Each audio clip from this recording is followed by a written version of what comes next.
This news is brought to you by saint Joseph's hospital, Karuvanchal. Cherupuzha തിരുമേനി റോഡിൽ വാണിയംകുന്നിൽ നിർത്തിയിട്ടിരുന്ന Haryana registration ലോറിക്ക് പിന്നിൽ ഓട്ടോയിടിച്ച് 4 പേർക്ക് ഗുരുതരമായി പരിക്കേറ്റു. ചെറുപുഴയിൽ ഓട്ടോ എടുക്കുന്ന മനോജ് പെരിങ്ങാലയും കുടുംബവും സഞ്ചരിച്ച ഓട്ടോറിക്ഷയാണ് അപകടത്തിൽപ്പെട്ടിരിക്കുന്നത്.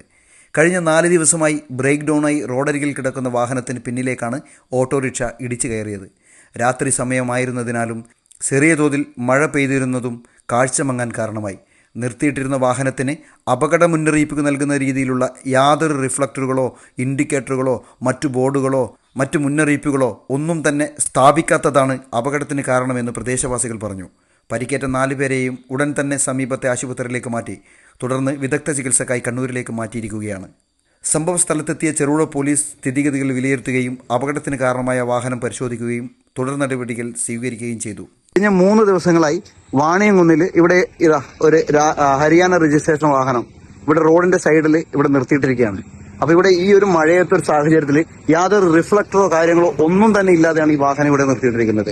ഇപ്പൊ ചെറുപുഴയിലെ ഓട്ടോ തൊഴിലാളിയായ പെരിങ്ങാല സ്വദേശി മനോജിന്റെ ഓട്ടോറിക്ഷ ഈ ഒരു വാഹനത്തിന് പുറകിൽ വന്ന് ഇടിക്കുകയുണ്ടായി.